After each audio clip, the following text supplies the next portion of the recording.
परम मुनि परमहंस श्री सनातन जी हर समय 5 वर्ष की अवस्था में रहते हैं और कोई वस्त्र नहीं धारण करते, दिगंबर।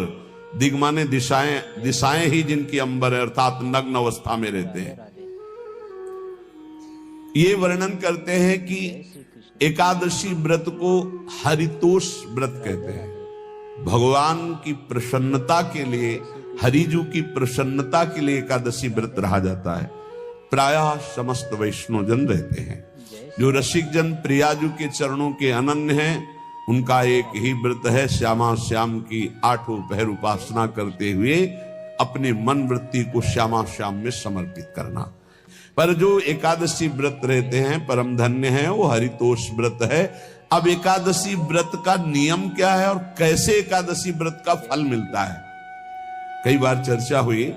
बहुत सुंदर शास्त्र प्रमाण के अनुसार श्री सनातन मुनि बोल रहे हैं, जिसे एकादशी रहनी हो और एकादशी का फल प्राप्त करना हो, उसको 3 दिन, एक तो दशमी और एक द्वादशी और फिर बीच में एकादशी, उसको 3 दिन संयम में रहना होता है, तब बीच की एकादशी का उसे फल प्राप्त होता है।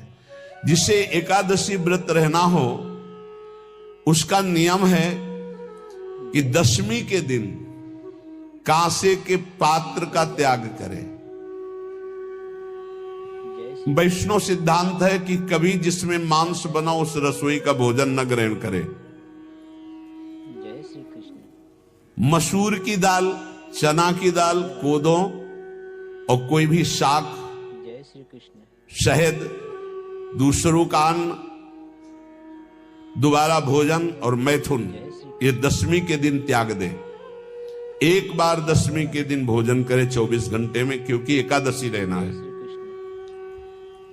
कांसे का पात्र, जिस रसोई में मांस बना उसके भोजन का त्याग, मसूर की दाल, चना, कोदो, शाक, मधु अर्थात शहद और दूसरे के द्वारा दिया हुआ भोजन और दोबारा भोजन और मैथुन क्रिया, इनका दशमी के दिन कभी भी प्रयोग ना करें।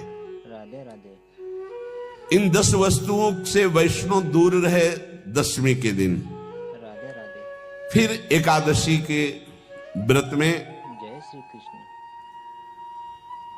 ये पीछे तो हम वर्णन कर ही चुके हैं, कहीं नहीं आया यहाँ कुटू का वो कचौड़ी पकौड़ी और सिंघाड़ा का हलवा और सावा, ये दुनिया के खीर और सब। ये एकादशी के दिन किसी भी तरह की गेम आदि क्रीड़ा ना खेले। जैसे अब आज व्रत है तो बैठे हैं अपना मोबाइल में गेम खेल रहे हैं, ऐसा कोई भी क्रीड़ा नहीं। द्यूत क्रीड़ा, किसी भी तरह का गेम, ये सब खेल नहीं। एकादशी के दिन उपासक को चाहिए कि वो किसी भी तरह की क्रीड़ा, मनोरंजन बिल्कुल नहीं, नींद नहीं लेनी उसको, न दिन में न रात में। एकादशी व्रत, और प्रायः पुराने महापुरुषों ने ऐसा किया है। रामदास जी डाकोर के रात में जाते थे, रणछोड़ भगवान के यहाँ कीर्तन करते थे जाकर, तभी तो भगवान उनके कीर्तन पर, उनकी भक्ति पर रीझ कर गाड़ी में बैठकर उनके साथ आए थे। पूरी रात जगकर कीर्तन करना, और दिन में तो सोना ही निषेध है। पान खाना निषेध है, एकादशी को बिल्कुल नहीं। जो व्रत रह रहे, वृक्ष से तोड़कर जो दतून की जाती एकादशी के दिन नहीं। दूसरे की निंदा करना, चर्चा करना नहीं, अर्थात अधिकतर मौन व्रत धारण करे एकादशी के दिन। चुगली करना, कोई चोरी करना, वाणी से, शरीर से, मन से किसी को दुख पहुंचाना, भोग करना, मैथुन करना, किसी के ऊपर गुस्सा करना, झूठ बोलना, एकादशी के दिन ये नहीं करना चाहिए। एकादशी को एक बार कुछ फलाहार शुद्ध, अगर आपके पास कोई व्यवस्था नहीं तो थोड़ा दूध है, जल है, ऐसे आप लेकर, या थोड़ा सा फल ले, थोड़ा सा फल लेकर के प्राण पोषण, एक दिन में मर नहीं जाओगे।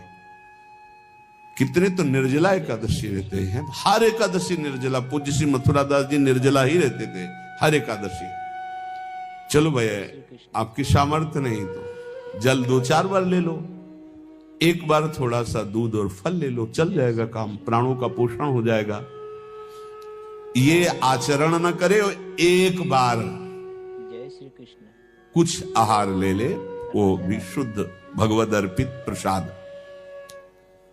फिर द्वादशी को कांस के पात्र में द्वादशी को भी भोजन न पावे। जिस रसोई में मांस बनाओ उसमें आहार न ले, किसी भी तरह का नशा द्वादशी को न करे, शहद न पाए, तेल के बने पदार्थ न पाए, मिथ्या भाषण न करे और बहुत शरीर का व्यायाम न करे, बहुत थकावट वाले कार्य न करे, दोबारा भोजन न करे। एक बार द्वादशी को भी भोजन पवित्र, मैथुन न करे, जिसका स्पर्श नहीं किया जाता है ऐसे पदार्थों का स्पर्श न करे, और मसूर की दाल न खाए।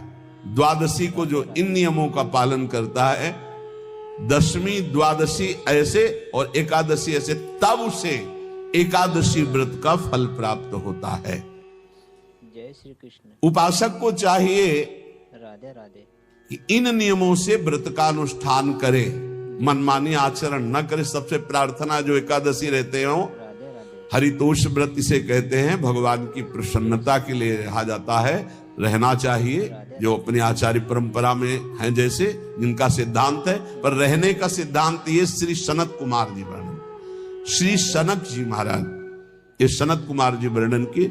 सनक जी महाराज कह रहे हैं, यदि भगवान का आश्रय नहीं, सत्संग नहीं है, तो इन 4 में से एक हो तो नाश कर देता, फिर चारों हो तो सर्वनाश हो जाता है। यदि सत्संग नहीं है, यदि भगवद आश्रय नहीं है, और खूब धन हो, जवान अवस्था हो, और बढ़िया पद मिला हो, प्रभुत्व चलता हो और अज्ञान हो, फिर क्या कह रहा है?